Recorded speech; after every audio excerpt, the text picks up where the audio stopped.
Hey everyone, welcome back. I'm doing it again. I keep looking away. I'm just gonna stop this. I'm just gonna stop right here. I'm just gonna stop trying to refilm this because I keep looking away. Anyway, there's a few things I know about Halloween already. Like the killer is Michael Myers. I know of him. I know he's some sort of like, not really, but slightly like a supernatural being, but not so much like Jason is, I think. And I also heard that the reboot was fucking shite. So yeah, we're gonna watch the original. I found a remastered edition of the original. So let's just have a go at it then, I guess. And maybe we'll watch Nightmare on Elm Street later. Like, I haven't seen those in so long. I want to watch them again. Halloween, here we go.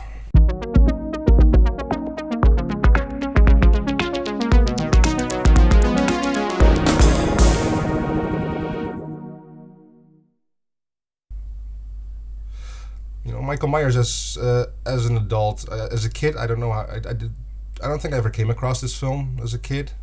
Oh, yeah, iconic music. I do know this. But yeah, I think Michael Myers never really interested me that much. Not as much as like Freddy or Jason or Chucky or. It's a pumpkin. It truly is Halloween. John Carpenter, Halloween.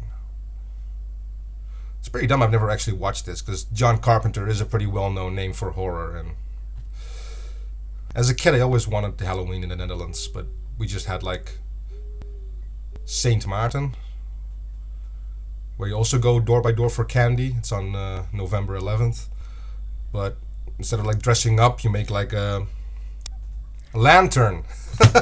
Oh god, I feel so stupid now. I couldn't think of the word lantern. But yeah, we decorate like a lantern and then go by door by door, and you sing a little song, and that's our version of Halloween. Which I'm a cosplayer myself, so I totally would have gone for Halloween here as well. So it's a kid. It's not this. All right. I thought it was like a supernatural entity in the original films. So I'm guessing that's his parents, and he just killed his sister. So he's like a little psycho kid. All right. God. Now there's a point where you've seen so many movies, you see a familiar face, and you're just like, I know your face.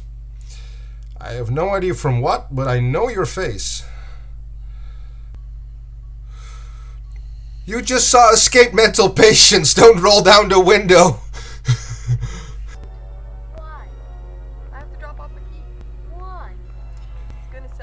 Your dad asked, oh my god. Where? The Myers house. I thought it was her husband.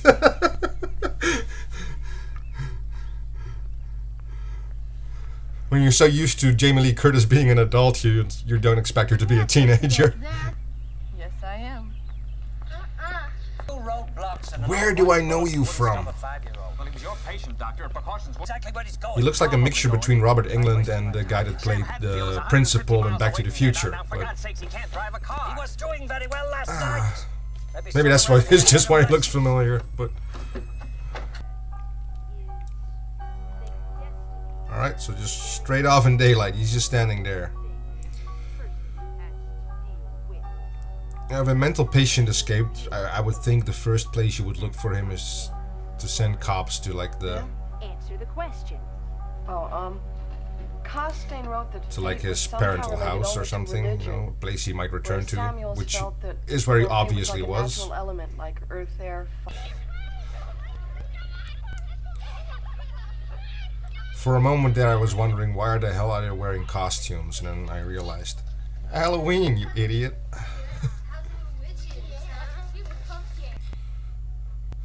That's probably why it's not strange for him to be there in the daylight with a mask, because it's Halloween. There he is again. He's not afraid of showing himself, at least. I don't. I can feel wacko. Now you're seeing men behind bushes. There's someone standing there at the house. Well, There was a guy there in the background, just it was like he was speaking like, "What are you doing here, filming in my street? Meh, damn film companies."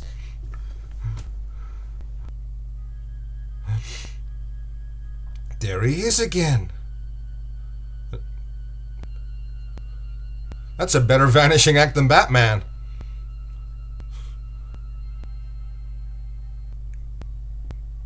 And I'm wondering why he's obsessed with her, though.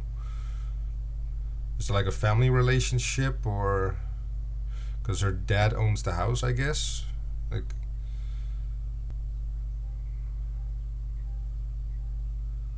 it's like Michael, her little, like her older brother, which her parents never told her about, or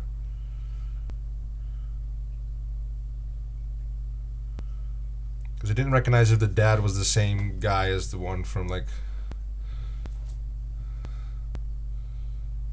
you saw in the shot with the little kid, the little Michael kid.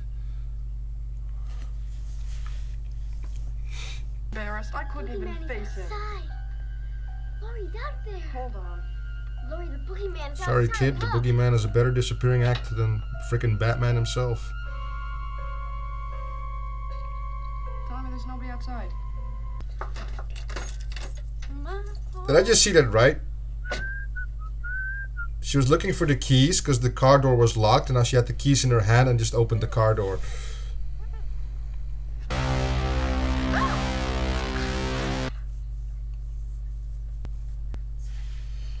I do have to say the film does build up suspense quite well. Like, it's not like he's there and he kills them immediately. It's like, hey, wait, he didn't kill them yet.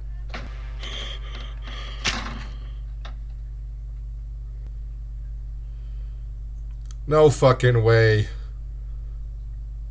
There's no fucking way that knife is actually sticking in the cupboard. Alright, that's just fucking ridiculous. That's kind of ridiculous.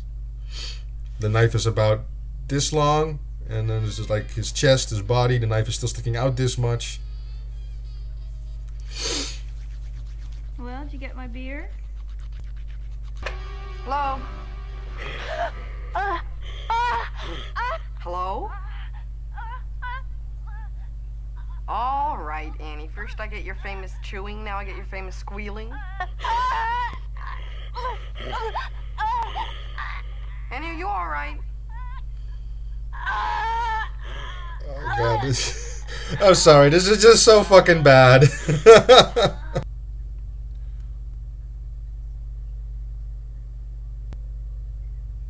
Wait, are you telling me honestly he's been standing there the entire night? And only now he's just like, ah, my car is standing here. The music is very iconic and good, though. I miss that in movies from nowadays. There's very rarely any sort of like music that you really remember. From the top of my head, I can imagine like the Wonder Woman theme and the Avengers theme. But other than that, I can't really think of any recent films that have any like memorable theme or just this, you know, the back door is open, so why Annie? did he carry Annie's corpse to the front of the house and then went inside? Linda?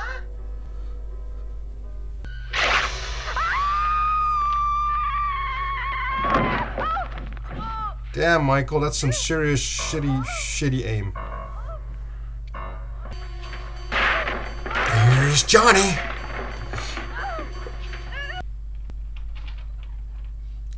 I was just about to say, at least she's smart enough to still be careful of him. And she throws down the knife on the floor right next to him and walks out of the bedroom. Ah! Tommy?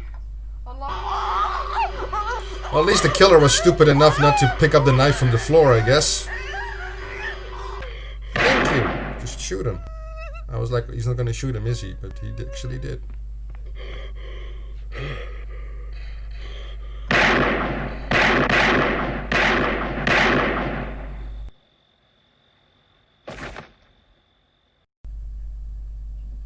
And he's gone. Because he's Batman. No, he's not Batman. He's beyond the Batman, but not Batman Beyond. Alright, so I'm guessing there is something awkwardly supernatural about him because apparently he can't or won't die.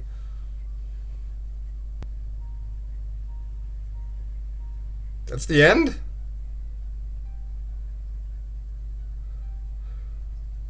Okay then, that's the end.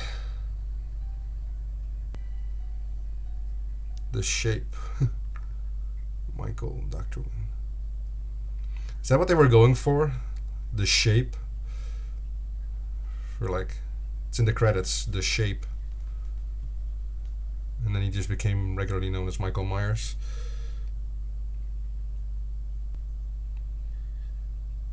He's the kitty man from James Bond. He's the guy with the cat going like meows. Well, he didn't really go meows, but you know.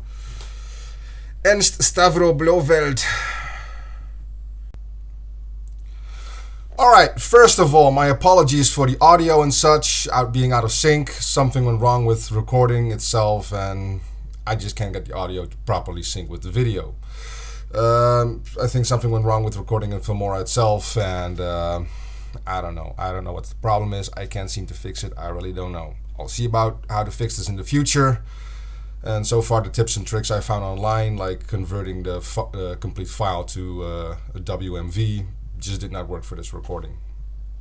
And I can't seem to like do it by hand either. I just can't find the proper indications, and everywhere it seems to go wrong once I think like, hey, this is fine. But anyway, that was Halloween. What did I think?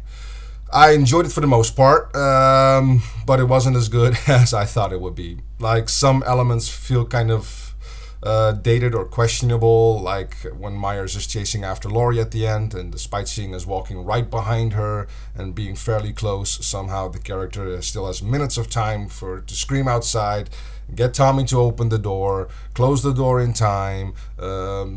Myers appears upstairs, and there's like not even 6 foot in between them, but she can run into the room, shove the kids in the room, run into the other room, close the door, find the hiding spot. And then he walks in and but you saw him walking towards her already, so you know, it's kind of like beauty mistakes like that. Beauty mistakes, like, how do you call that? Whatever. You get what I mean, I hope. But all of that kind of adds up as coming across as a little silly to me. Like, also the guy that gets suspended with the knife, you see the knife is like this. It still sticks out this much from him. So how the hell can he hang on the knife? Like, maybe this much of the knife touches the wall, the door? I don't know. Anyway, the music, however, and the appearance of Michael Myers and how he's just so quiet, I did love that. That was very suspenseful. I like that. If I had to grade the movie, I'd probably give it about a 6.5. I think that's fair enough for me. It doesn't feel quite like a 7, but it was definitely enjoyable, despite my critique. I don't understand one thing though.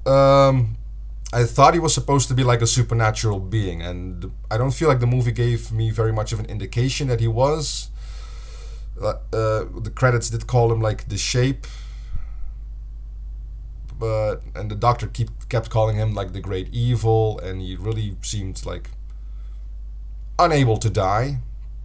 But is this like fleshed out in the sequels or something? Please let me know.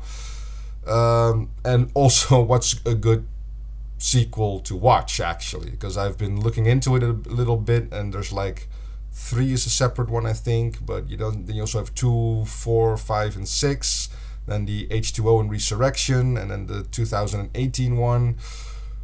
Which one is actually worth to watch? Which is the best one, basically? If you let me know down in the comments below, I will see you next time. Now, insert a catchphrase outro here, and I guess I'm off to watch Species next. See ya!